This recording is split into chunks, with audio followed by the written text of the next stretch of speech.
Hello friend, good evening, welcome back my channel. हम लोग निकल गए थे दोपहर में लॉन्ग ड्राइव के लिए। तो सडन हम लोगों ने का प्लान बन गया कि हम लोग घूमने चलते हैं कहीं। तो यहाँ पे अभी 10:30 का टाइम हो रहा है और हम लोग पहुँच गए हैं पिंक सिटी, जयपुर। सही सुना आप लोगों ने। और हमने रास्ते में खाना खाया तभी होटल बुक कर लिया था। फिर हम लोग सुबह सुबह रेस्ट करने के बाद में निकल गए घूमने के लिए और एक्सप्लोर करना स्टार्ट कर दिया है। तो देख रहे हैं चारों तरफ की बिल्डिंगें देख के ना बहुत खूबसूरत है। और सबसे पहले हम लोगों ने जंतर मंतर में महल में प्रवेश किया है। तो यहाँ पर आप लोग देख रहे हैं, डिजाइन देख रहे हैं और आप लोगों को स्केल जैसी डिजाइन यहाँ पे दिख रही होंगी। तो यहाँ पर क्या था, जो हमारे राजा थे सवाई जय सिंह, उन्होंने इसे बनवाया था। और ये यूनेस्को द्वारा इसे विश्व धरोहर का स्थान भी दिया गया है। और ये है जो बना हुआ है ना, तो ये स्केल मेजरमेंट के लिए बनाया गया था। तो जैसे खगोलीय स्थिति को देख के जो हमारे पंडित लोग थे भविष्यवाणी करते थे, ज्योतिष मतलब का ज्ञान बताते थे, वो खगोलीय स्थिति को देख के बताते थे। तो उसी हिसाब से ये बनाया गया है। तो यहाँ पे बहुत सारी ऐसी चीजें इंस्ट्रूमेंट आपको दिख रहे होंगे। इनसे वो लोग देखते थे और एकदम सटीक भविष्यवाणी करते थे। और उनसे समय का दिशा का ज्ञान देते बताते थे और बहुत ही सटीक जानकारी होती थी। तो आप लोग उपकरण देख रहे होंगे, बहुत ही ज्यादा और बहुत ही अद्भुत है ये। इतना अच्छा लग रहा ना कि पहले की भविष्यवाणी कैसे होती थी और कैसे इतनी सटीक होती थी। वो सारे आपको इंस्ट्रूमेंट यहाँ पे संग्रहालय में मिलेंगे। यहाँ आपको समझाया भी जाता है, टीवी में दिखा करके भी दिखाते। देखिए कितनी सुंदर से इसको डिजाइन किया गया है। इतना अच्छा नॉलेज था हमारे पूर्वजों के पास में। तो इतनी सटीक जानकारी। ये हाफ मून है और इसके ऊपर हाफ मून और करके ये गोल सर्कल बन जाता है। फिर इसमें जो आप जब नीचे इसमें पास में जाकर देखेंगे ना, तो जैसे स्केल में मेजरमेंट दिया होता है ना, उसी तरह से इसमें मेजरमेंट लिखा हुआ है, प्रिंट है। और ये किस चीजों से प्रिंट किया गया है, ये पत्थर किस चीज के हैं, जो पत्थर हैं बहुत ही अलग मटेरियल है। ये आज तक खराब नहीं हुआ धूप से बारिश से। देखिए थोड़ा बहुत मेंटेनेंस यहाँ होता रहता है, बट ये पत्थर बहुत पुराने हैं, 500 वर्ष से ऐसे ही हैं। इसमें धूल धूप सब लगती है, बारिश भी होती है, तो फिर भी ये इतने अच्छे हैं। और अंदर कई जगह आप इसके नीचे जाएंगे, कुछ जगह ताला वगैरह भी आपको मिलेगा, लेकिन जो आप लोगों की जरूरत का है वो सारा सब कुछ यहाँ पे दिखाया हुआ है। ये देखिए किस तरह से यहाँ पे छाया को देख के भी कि सुबह की छाया कैसी होगी जी, छोटी, और दोपहर की कितनी छोटी होगी, फिर उसके बाद शाम को कितनी बड़ी होगी, उस हिसाब से यहाँ पे मेजरमेंट दिया हुआ है। यहाँ पे ये देखिए इसमें पानी भी दिया हुआ है, पानी के हिसाब से वो लोग मेजरमेंट करते थे। और उसके बाद हम लोग पहुंच गए अंदर। थोड़ा टीवी में दिखा के जो आपको नहीं समझ में आता है वो टीवी में आपको इस तरह से वो लोग समझा देते हैं। तो अगर आप चाहें तो गाइड ले सकते हैं। मैंने नहीं लिया। और फिर हम लोग आ गए सरगासुली टावर। ये बहुत ही लंबा टावर है, 140 फीट ऊंचा है। यहाँ से पूरा आपको शहर दिखता है।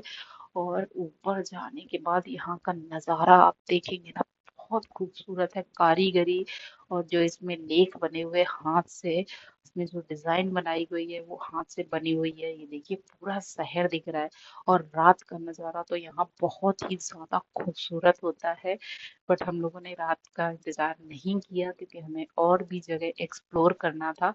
तो यहाँ पे देखिए कितना सुंदर लग रहा है। और यहाँ पे साउंड भी बजता है, देखिए साउंड लगे हुए हैं जो हल्का हल्का सॉफ्ट म्यूजिक यहाँ पे प्ले होता है। और उसके बाद आप रात में बैठ के यहाँ पे इसका नज़ारा देखेंगे, बहुत खूबसूरत लगेगा। तो कुछ लोग ये भी यहाँ करके जाते हैं, देखिए अपनी छाप छोड़ के जाते हैं यहाँ पे। तो ये देखिए आपको नीचे से मैं खड़ी होके ये टावर दिखा देती हूँ। ये देखिए इतना लंबा टावर है, ये कुतुब मीनार के जैसा है, जैसे दिल्ली का कुतुब मीनार नहीं है वैसे ही।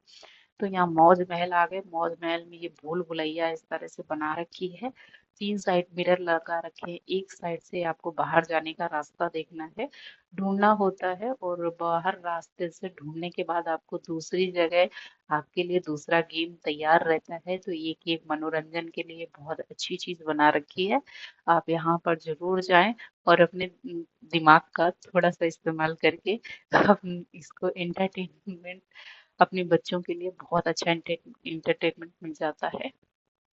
आपको सभी जगह टिकट देना पड़ेगा, हर जगह। यहाँ पर हम लोगों ने जितना भी एक्सप्लोर किया, कहीं भी टिकट ऐसा नहीं है कि जहाँ ना लगी हो।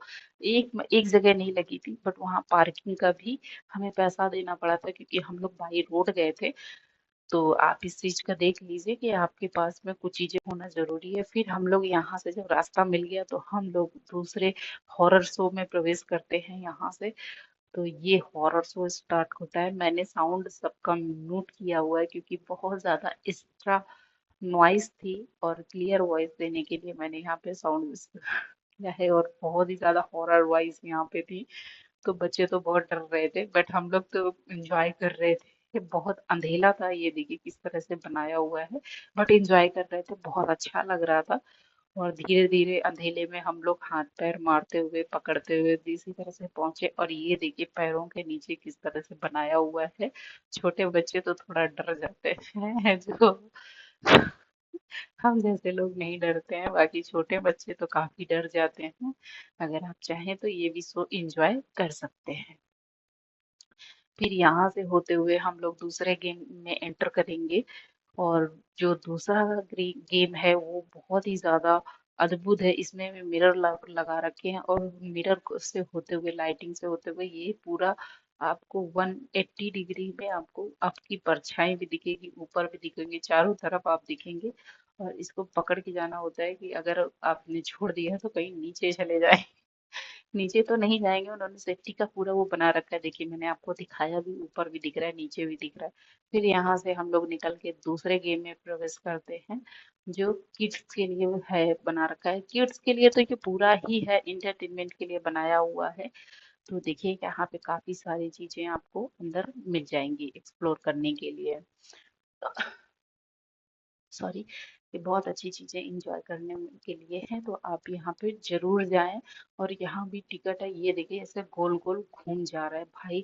मेरा तो सर ही घूम गया, मोबाइल छूट गया नीचे मेरा, क्योंकि मुझे चक्कर बहुत जल्दी आ रहे थे और समझ में नहीं आ रहा कि कहाँ जाए, मेरा मोबाइल छूट गया हाथ से। फिर हम लोग यहाँ से निकले जैसे तैसे, फिर आ गए। ये वैक्स म्यूजियम है। यहाँ पे आपको कई सारे सेलिब्रिटीज के मोम के पुतले जो बनाए गए हैं, वो आपको देखने को मिलेगा कि कौन बनेगा करोड़पति। तो श्री अमिताभ बच्चन जी का यहाँ पे स्टैचू मिलेगा। हमारे माननीय श्री अब्दुल कलाम जी का, उनका मोम का पुतला आपको देखने को यहाँ पर मिलेगा। और इतने ऐसा लग रहा ओरिजिनल खड़े हुए हैं, इसमें इतनी इसकी फिनिशिंग बहुत खूबसूरत है। आप कंफ्यूज हो जाएंगे कि ये सच में है, ऐसे लग रहा है वो अगर नेक्स्ट सेकंड में ये हमसे बात करने वाले हैं। इतने सुंदर हैं ये म्यूजियम में रखे हुए मोम के स्टैचू। तो ये महारानी जी है, तो यहाँ पे लोग फोटो इस तरह से बैठ बैठ के क्लिक करवा रहे थे। तो रस बहुत ज्यादा था, इसलिए मैं जल्दी जल्दी से इसे एक्सप्लोर करने की कोशिश कर रही हूँ। और यहाँ पे ज्यादा देर आप चाहें तो स्पेंड कर सकते हैं, और हमें वही, आप लोग जानते हो कि टाइम हमारे पास कम था।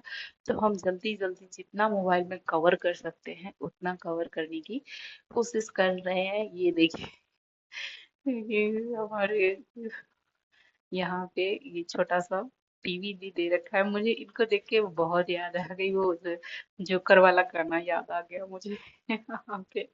और मतलब टच करना यहाँ पे मना है, आप टच नहीं कर सकते हैं, दूर से आप इन्हें।